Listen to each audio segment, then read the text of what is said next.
A Rússia está cambaleando. O país sofreu vários ataques bem-sucedidos das forças armadas ucranianas nos últimos dias em locais-chave, incluindo aeródromos, bases e refinarias. E pode ficar ainda pior, com a Ucrânia possivelmente planejando um ataque muito mais audacioso. Um que poderia paralisar a máquina de guerra da Rússia numa escala sem precedentes. Agora, para entender completamente esse possível ataque, vale a pena olhar para o recente ataque à Ponte de Kerch. Essa ponte une o continente russo à Península da Crimeia, que é oficialmente reconhecida como pertencente à Ucrânia, mas foi anexada e ocupada à força pelos russos, desde 2014. A ponte custou cerca de $, 3,7 bilhões para construir e se estende por aproximadamente 19 quilômetros no total. Do ponto de vista russo, é uma façanha notável de engenharia e uma peça vital da infraestrutura logística. A ponte, com suas estradas e ferrovias, permite que a Rússia transporte suprimentos e pessoas com segurança para a região e vice-versa. Claro, a maioria dos ucranianos não vê a ponte sob a mesma luz. Para eles, é um símbolo da opressão russa, agressão e roubo ilegal de terras ucranianas. Não é surpresa, então, que o exército da Ucrânia tenha mirado a ponte em várias ocasiões desde o início da guerra, com um ex-major-general, Dmitry Marchenko, chamando-a de alvo número 1 para as forças armadas ucranianas. Houve ataques em 2020 e 2023. Então, um terceiro ataque ocorreu há apenas alguns dias, em 3 de junho de 2025. Este ataque, orquestrado pelo Serviço de Segurança da Ucrânia, envolveu a colocação de explosivos subaquáticos nos suportes estruturais da ponte. Esses explosivos foram posicionados secretamente ao longo de vários meses, sem que os russos soubessem. No dia 3 de junho, os explosivos foram acionados. Conforme detalhado em uma postagem do Serviço de Segurança da Ucrânia no Telegram, o Serviço de Segurança da Ucrânia conduziu uma nova operação especial única e atingiu a Ponte da Crimeia pela terceira vez, desta vez debaixo d'água. A operação durou vários meses. Agentes do Serviço de Segurança da Ucrânia minaram os suportes desta instalação ilegal, e hoje, sem nenhuma baixa entre a população civil. Às 4h44 da manhã, o primeiro dispositivo explosivo foi ativado. Os suportes subaquáticos foram severamente danificados na parte inferior. 1.100 kg de explosivos, equivalentes a trinitrotolueno, contribuíram para isso. De fato, a ponte está em estado de emergência. A agência também compartilhou imagens de vídeo no X, que mostraram o momento da explosão, com uma enorme explosão de água subindo para o ar. O ataque não deixou a ponte inoperante por muito tempo. De fato, reportagens mostram que ela voltou a funcionar quase normalmente poucas horas após a explosão. Então, à primeira vista, esse ataque pode não parecer um grande sucesso. Contudo, alguns veículos de mídia e analistas russos temem que o ataque à Ponte de Kerch tenha sido apenas um ensaio. Um ensaio para algo muito maior e muito mais devastador. Eis o que a Rússia teme. Desde o ataque à ponte, uma grande pergunta se destacou. Como a Ucrânia de fato plantou e detonou os explosivos? Acredita-se na versão do ataque pelas forças armadas ucranianas? Mais de 1 tonelada de explosivos foram instalados debaixo d'água nas bases da ponte. Especialistas concordam que seria muito arriscado mergulhadores realizarem uma operação assim em uma zona tão monitorada. Seria uma façanha para mergulhadores humanos, especialmente em uma área tão fortemente guardada. A Rússia valoriza tanto a ponte e teve que lidar com vários ataques ucranianos à estrutura desde que a guerra começou. Ela intensificou as defesas na área. A ponte tem patrulhas de helicóptero, guardas na ponte, defesas aéreas, câmeras e sistemas anti-mergulhadores e anti-sabotagem também. Devido a isso, alguns analistas, incluindo os russos, especulam que a Ucrânia pode ter usado drones subaquáticos avançados para posicionar e detonar as bombas. Isso não foi confirmado nem negado pelos ucranianos. Então, é apenas especulação por enquanto. Contudo, analistas indicaram diversos drones que o Serviço de Segurança da Ucrânia possivelmente utilizou nessa missão. Uma opção é o drone Toloka TLK 150, demonstrado publicamente, que mede pouco mais de 8 pés de comprimento. pode cobrir distâncias de mais de 60 milhas e tem uma carga máxima entre 44 e 110 libras. Graças ao seu pequeno tamanho, este drone é possivelmente o melhor para missões secretas. Como plantar explosivos atrás das linhas inimigas, pois tem a menor chance de ser detectado em telas de radar inimigas ou outros sistemas de vigilância. Existem atualmente 2 outros modelos de drones subaquáticos Toloco conhecidos, o TLK-400 e o TLK-1000. O TLK-400 pode medir quase 20 pés de comprimento, com um alcance massivo de quase 750 milhas e uma capacidade de ogiva de mais de 1.100 libras. O TLK-1000 leva as coisas ainda mais longe. Ele pode medir quase 40 pés de comprimento, com um alcance de 1.200 milhas e uma capacidade de carga útil superior a 11.000 libras. O presidente da Ucrânia, Volodymyr Zelensky, apresentou os drones Toloko e outras inovações na tecnologia de defesa do país em um vídeo no Telegram em fevereiro. Outra opção possível para ataques subaquáticos, como o ataque à ponte de Kerch, pode ser o drone Marichka. Imagens de vídeo deste veículo subaquático não tripulado foram exibidas em 2023. Com quase 20 pés de comprimento, tem um alcance de cerca de 620 milhas e capacidade de carga relatada superior a 2.200 libras. O drone Marichka foi desenvolvido por engenheiros voluntários e não por contratados do exército ou grandes fabricantes de defesa. Doações públicas financiaram o projeto e cada Marichka custou perto de $400 mil. Independentemente do modelo de drone usado pela Ucrânia, a Rússia deveria estar muito preocupada com essa tecnologia. Eis o motivo. É possível que a Ucrânia tenha usado vários drones Toloka ou Marichka ao longo de vários meses para plantar explosivos na ponte de Kerch e depois detoná-los. Se verdadeiro, isso demonstraria que a Ucrânia pode atacar a Rússia, não só pelo ar, mas também por baixo d'água, implantando seus drones furtivos, escondidos sob as ondas, para eliminar alvos russos com precisão e eficácia impiedosas. É possível que o ataque à ponte de Kerch tenha sido mais bem-sucedido do que parecia inicialmente, pois o objetivo pode não ter sido apenas causar danos ou colocá-la fora de operação. Também era uma possível missão de coleta de inteligência. Uma maneira da Ucrânia ver quão eficazes eram seus drones subaquáticos, para que pudesse planejar ataques muito mais sérios a outros alvos russos. Esses alvos poderiam, teoricamente, incluir alguns dos bens mais valiosos da Rússia, seus submarinos nucleares mantidos em instalações de alta segurança. Na península de Kamchatka, situada na extremidade leste da Rússia, a milhares de quilômetros da Ucrânia, aqui está como um possível ataque poderia ocorrer. A Ucrânia poderia esconder drones submarinos suficientes em navios de contêineres, disfarçados para parecerem inocentes. Apesar da falta de confirmação direta, analistas consideram essa tática plausível.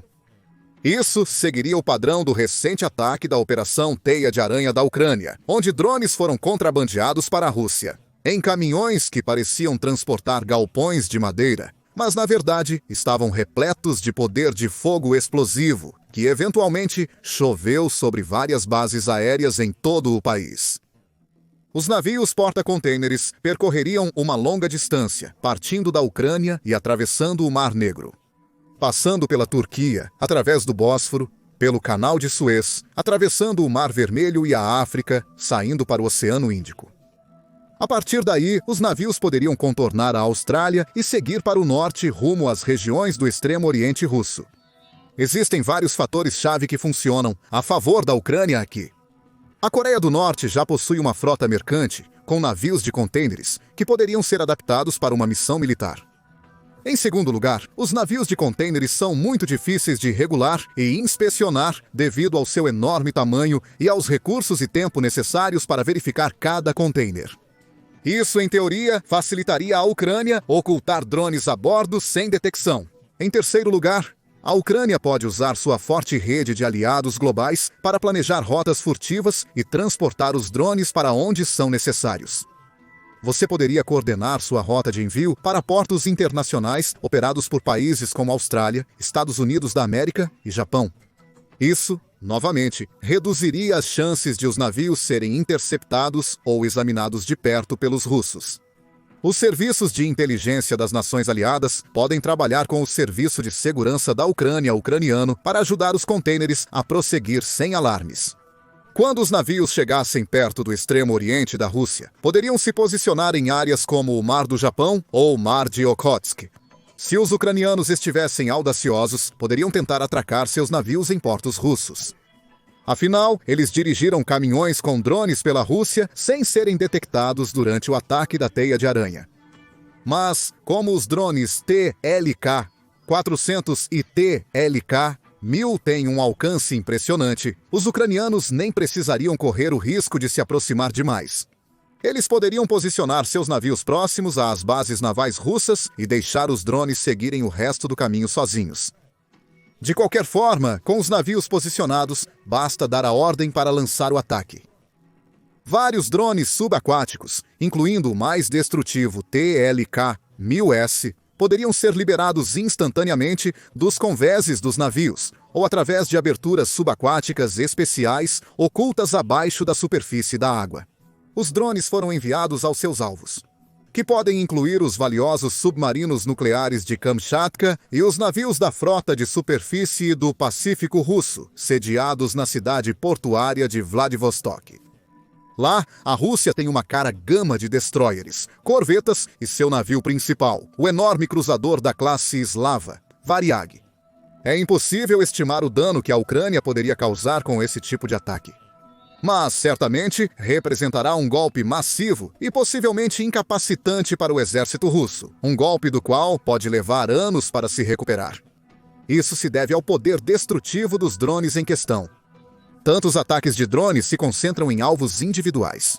Mas o massivo TLK-10.000 da Ucrânia, capaz de carregar ogivas de milhares de libras, poderia facilmente atingir, danificar e até afundar várias embarcações em um único ataque. Se a Ucrânia eliminasse apenas um submarino nuclear russo, seria uma vitória colossal para eles e uma perda sem precedentes para a Rússia. Algumas dessas embarcações valem centenas de milhões de dólares. Os submarinos nucleares da classe Borei são estimados em mais de 800 milhões cada, e acredita-se que a Rússia tenha 7 deles em operação. Hoje, o presidente russo, Vladimir Putin, tem grande orgulho do arsenal nuclear de seu país. De fato, ele costuma se apoiar nisso ao tentar influenciar o mundo. Putin tem ameaçado países ocidentais, incluindo os da OTAN, com a possibilidade de ação nuclear. Por exemplo, em seu discurso presidencial anual à Assembleia Federal em fevereiro de 2024. Putin respondeu à possibilidade de nações da OTAN enviarem soldados para apoiar a Ucrânia, afirmando que também temos armas que podem atingir alvos em seu território. O que eles sugerem agora assusta o mundo inteiro. Isso eleva o risco real de um conflito nuclear que destruirá nossa civilização. É verdade que a Rússia possui um arsenal nuclear significativo capaz de causar uma devastação em larga escala. Ela possui a maior quantidade no mundo, superando até mesmo os Estados Unidos da América e a OTAN. Estatísticas recentes sugerem que a Rússia tem cerca de 5.580 ogivas nucleares, enquanto os Estados Unidos da América, Reino Unido e França, as 3 nações nucleares da OTAN, somam cerca de 5.559, embora os números variem ligeiramente conforme a fonte. No entanto, se a Ucrânia conseguisse afundar ou mesmo danificar alguns dos submarinos nucleares russos, isso prejudicaria muito a posição geopolítica da Rússia. A ideia de uma Rússia invencível e todo-poderosa, como Putin gosta de retratar seu país, pareceria menos crível. A fanfarronice e bravata de Putin também pareceriam bem menos assustadoras e sérias que antes. De fato, as consequências a longo prazo desse ataque poderiam ser catastróficas para o Kremlin. Os submarinos foram danificados e exigiriam muitos investimentos e recursos para reparar. A Ucrânia poderia elevar os custos de reparação da Rússia ao destruir ou danificar outras embarcações de sua marinha, como corvetas e contratorpedeiros. Cada navio russo afundado, explodido ou danificado seria uma vitória para a Ucrânia, podendo rapidamente gerar pânico na Rússia se um ataque desse tipo fosse realizado. Isso, sem dúvida, traria a realidade da guerra para os russos como nunca antes, e poderia ser suficiente para mudar as atitudes em todo o país. talvez levando mais pessoas a questionar por que a invasão continua e se vale a pena prosseguir. Certamente isso prejudicaria significativamente a popularidade e o legado de Putin. Alguns ou todos os oligarcas que apoiam Putin podem começar a questionar sua liderança profundamente, ou até mesmo organizar um golpe para tirá-lo do poder. E o aspecto mais preocupante disso tudo para a Rússia é que a Ucrânia já demonstrou suas capacidades de realizar ataques destrutivos e secretos em solo russo, atingindo com sucesso alvos a milhares de quilômetros da fronteira ucraniana. Na semana passada, em 1º de junho, realizou-se a Operação Teia de Aranha. Como mencionado, essa missão meticulosamente planejada, para a qual a Ucrânia se preparou por mais de 18 meses, envolveu o contrabando de drones através da Rússia para locais estratégicos. Os drones foram escondidos em caminhões que foram posicionados perto de 4 grandes bases aéreas militares: Olenia, Diaghilevo, Ivanovo-Saveny e Belaya. Uma 5ª base, Ukrainka, próxima à extremidade leste da Rússia, também constava nos planos iniciais. Porém, essa etapa da missão foi cancelada após o veículo que levava os drones pegar fogo. Com os caminhões posicionados, os tetos retráteis os escondiam. Os drones foram recuados e mais de 100 drones subiram aos céus, despejando fogo nos aeródromos e bases próximas. Eles focaram seu ataque principalmente nos bombardeiros estratégicos russos, como o 295, 222 e 2160. Fontes ucranianas afirmam que mais de 40 dessas aeronaves foram atingidas e pelo menos 13 foram completamente destruídas. Fontes independentes confirmam que o dano foi extenso, com pequenas variações nos números exatos. Os bombardeiros danificados e destruídos representam 1/3 de toda a frota de ataque de longo alcance da Rússia. A Ucrânia desferiu um enorme golpe contra seu inimigo de uma só vez. Mesmo que alguns dos bombardeiros possam ser reparados, será extremamente difícil e custoso para a Rússia consertá-los de fato. Os bombardeiros russos perdidos ainda não estão em produção, impossibilitando sua reposição imediata por novas aeronaves. Estima-se que o país tenha sofrido um prejuízo de 7 bilhões. Entretanto, o êxito da Operação Teia de Aranha vai além dos prejuízos materiais, aeronaves destruídas ou perdas financeiras russas. Seu significado é muito maior para os envolvidos no conflito. Porque provou definitivamente que a Ucrânia não apenas é capaz de se defender e repelir ataques russos, mas também de partir para o ataque de forma muito significativa. A Rússia estava ciente da capacidade de contra-ataque da Ucrânia perto da fronteira e de lançar mísseis sobre as linhas de frente. Mas nunca poderia imaginar que o Serviço de Segurança da Ucrânia tinha a capacidade de organizar um ataque tão profundo dentro do território russo. Certamente imaginava que suas bases, especialmente aquelas tão distantes da fronteira ucraniana, como Belai e o Extremo Oriente, estavam seguras e imunes aos ataques de mísseis ou drones da Ucrânia. Mas estava errado. E agora a Rússia está assustada porque não tem ideia do que mais a Ucrânia pode ser capaz ou onde pode escolher atacar a seguir. Enfim, os russos estão tendo que pensar defensivamente, indagando como podem manter suas bases e equipamentos militares mais valiosos protegidos de novos ataques. Portanto, não surpreende que analistas militares russos temam um ataque aos submarinos nucleares em Kamchatka. Poucas semanas atrás, um ataque assim pareceria absurdo, mas agora parece uma possibilidade real. E a Ucrânia também provou quão eficaz é em manter seus planos militares em segredo. Os russos, sem conhecimento sobre a Teia de Aranha, foram pegos totalmente de surpresa. Quem sabe o que o Serviço de Segurança da Ucrânia pode estar planejando e quais equipamentos já pode estar posicionando, apenas esperando o momento certo para atacar. Assim, apesar do ataque à ponte de Kerch parecer relativamente pequeno, comparado aos ataques muito maiores e mais destrutivos da Teia de Aranha, ele teve grande significado estratégico. Isso pode ter sido apenas um prelúdio de algo muito maior que ainda está por vir. Por enquanto, isso é apenas especulação, mas o fato de que as mentes militares russas estão preocupadas com mais ataques mostra o grande impacto que a Teia de Aranha teve. Mesmo nos níveis mais altos do Kremlin, é provável que o presidente Putin e seus associados mais próximos estejam compartilhando preocupações semelhantes. Essas preocupações podem, eventualmente, ser suficientes para forçar Putin a voltar à mesa de negociações, provavelmente em uma posição muito mais fraca, onde ele pode ter que finalmente aceitar termos de cessar-fogo que favoreçam a Ucrânia em vez da Rússia. Por enquanto, os russos continuam a atacar, mas agora precisam manter um olho firmemente sobre o ombro, esperando e observando para ver onde e como a Ucrânia atacará a seguir. Agora saiba mais sobre como as inovações ucranianas na tecnologia de drones estão mudando a face da guerra como a conhecemos. Ou leia nossa análise sobre como a Rússia está gradualmente perdendo essa batalha. E não se esqueça de se inscrever no The Military Show para atualizações diárias sobre o conflito na Ucrânia e outros eventos geopolíticos importantes ao redor do mundo.